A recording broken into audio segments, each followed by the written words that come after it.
नमस्कार दोस्तों, मैं रविंद्र रावत आप सभी का स्वागत करता हूं मेरे YouTube चैनल में। और आज हम चर्चा करेंगे ग्रह विवेचना के इस एपिसोड में, जब शुक्र 11th हाउस में होते हैं तो उनको घूमता हुआ लट्टू क्यों कहा गया है। दोस्तों, यहां पर शुक्र को किस तरह का प्रभाव देने वाला बताया गया है। हर ग्रह यहां पर आकर नॉर्मल हो जाता है, शुक्र का क्या प्रभाव रहेगा इस स्थान पर आकर, लाभ के स्थान पर शुक्र का कितना बेनिफिट हम उठा सकते हैं और ये कितना नेगेटिव फल दे सकता है। शनि के घर में, बृहस्पति के घर में जब ये शुक्र देव आए हैं तो इनका क्या रिजल्ट रहेगा, वो सारी चर्चा आज मैं यहाँ पर करूंगा। लेकिन उससे पहले आपको याद दिला दूं, अगर आपने अभी तक हमारे चैनल को सब्सक्राइब नहीं किया है तो प्लीज पहले उसे सब्सक्राइब करें और बेल बटन को जरूर दबा दें ताकि हमारी वीडियोज आपको उसकी नोटिफिकेशन टाइमली मिलती रहे। तो दोस्तों शुरू करते हैं। 11वां घर लाभ का होता है। इस घर में कोई भी ग्रह अपना पाप प्रभाव नहीं देता। लेकिन दोस्तों, जब भी सौम्य ग्रह यहां पर आते हैं, स्त्री ग्रह यहां पर आते हैं, तो उनके लिए थोड़ा सा फल बदल जाता है। स्त्री ग्रह जैसे शुक्र, चंद्र, इस तरह के ग्रह, बुध यहां पर नेगेटिव प्रभाव देते हैं, या यूं कह सकते हैं अपना अच्छा प्रभाव नहीं दे सकते। दोस्तों, लाल किताब में इसको यहां पर बोला गया है कि हसीन मर्द या औरत, घूमता हुआ लट्टू। इसका अभिप्राय क्या है दोस्तों? यहां पर जब शुक्र आते हैं, घर 11 जो ग्रह आता, तासीर शनि की होता, वो असर वहां देता है जहां बृहस्पति बैठा हो। यहां पर यह बताया गया है शुक्र के लिए कि वो तासीर शनि के लिए होते हैं, और शुक्र और शनि आपस में मिलकर उच्च के केतु बनते हैं। यहां पर शुक्र के एक अंश राहु और दूसरे अंश केतु, इन दोनों का प्रभाव मिलता है। और अगर किसी तरह से गंदगी यहां पर आ जाती है, राहु की गंदगी या राहु के विचार गंदे यहां इस शुक्र में मिल जाते हैं, तो उसका असर बहुत ज्यादा नेगेटिव होता है। यहां पर शुक्र को प्यास बताया गया है, क्योंकि शुक्र यहां पर पूरी तरह से माया के पीछे घूमते हुए इंसान की तरह हो जाते हैं। यहां पर ऐसा इंसान जिसका शुक्र यहां पर होता है, वो पहले भोग करता है, बहुत ज्यादा चीजों को एंजॉय करता है, और जब उसका उचित समय आता है तो वो उस चीज के लिए तरसता है।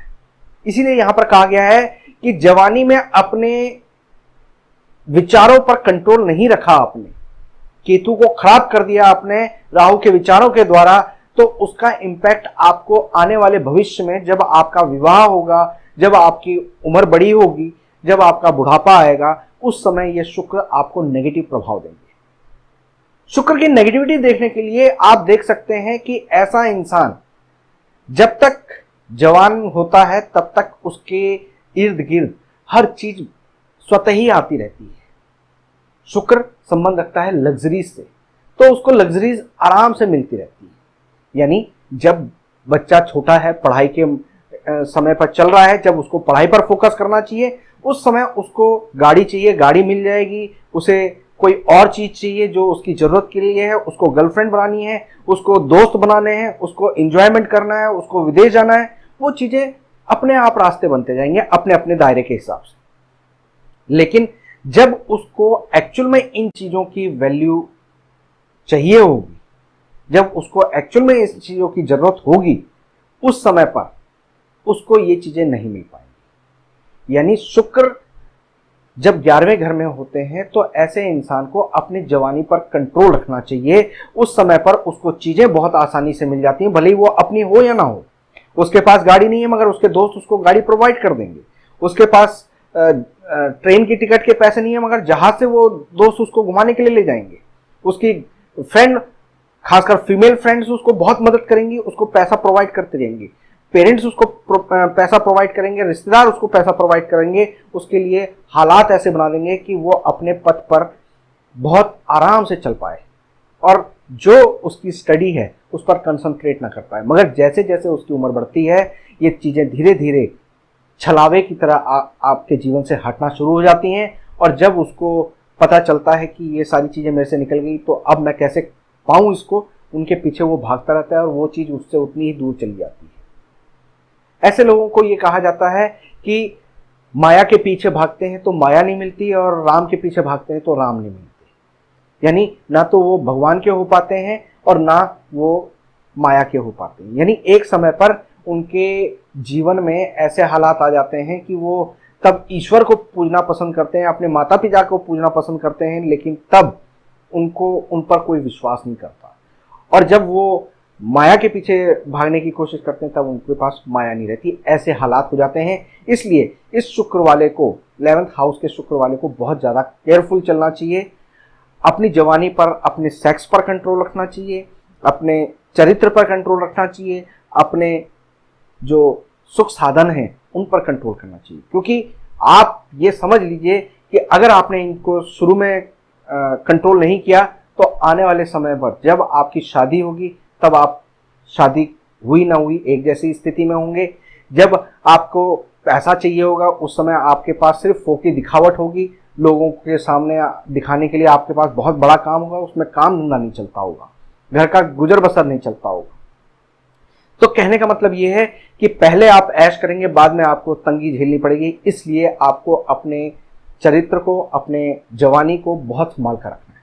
दोस्तों, जब भी 11वें घर में शुक्र हो तो यहां पर आपको अपने बुध को ठीक रखना बहुत जरूरी है। अगर आप अपने बुध की मदद लेते हैं तो आपके शुक्र यहां पर अच्छा काम करते हैं। बुध यानी बुद्धि, और बुध यानी बहन, बेटी, बुआ, मासी। आप उनका आदर करें, उनका सम्मान करें, उनको हमेशा खुश रखने की कोशिश करें, तो आपका ये बुध आपके शुक्र को बहुत मदद देगा। अगर आपका शुक्र खराब हो गया है, बुध के उपायों के जरिए आप शुक्र को ठीक कर सकते हैं। यहां पर जब भी आपको सेक्सुअली कोई प्रॉब्लम आ जाती है तो सोने की तार को आग में गर्म करके दूध में उसको बुझाकर आप उस दूध को पिएं। ऐसा लगातार आप करते रहें तो आप देखेंगे कि आपके शुक्र में काफी इंप्रूवमेंट आती है। यहाँ पर शुक्र धातु कमजोर पड़ जाती है, उसके लिए आपको शुक्र से रिलेटेड चीजों को स्ट्रॉन्ग करना चाहिए। अपने वीर्य संकलन के लिए जो चीजें प्रयोग में आ सकती हैं उसको आपको स्ट्रॉन्ग करना चाहिए। दोस्तों, अगर यहाँ पर आपके शुक्रदेव आपको आपके कार्य क्षेत्र में अच्छा फल नहीं दे पा रहे हैं तो ऐसे में आप तेल का दान, छाया पात्र में तेल का दान आप करते हैं तो उससे आपको लाभ मिलता है। बादाम आप दान करते हैं तो उससे आपको लाभ मिलता है। रुई, दही, कपूर, इनका आप मंदिर में दान करते हैं, उससे आपको काफी राहत मिलती है। और एक खास बात जो आपको अपने विवाह के टाइम पर ध्यान रखनी है कि आप एक गाय का दान बछड़े समेत अगर करते हैं तो उससे आपको लाभ प्राप्त होता है।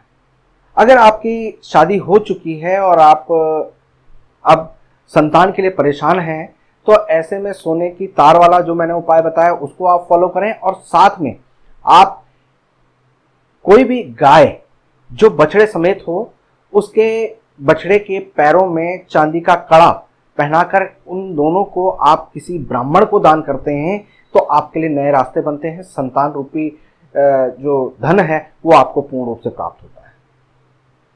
तो दोस्तों, यहाँ पर 11th हाउस के शुक्र के बारे में मैंने बताया।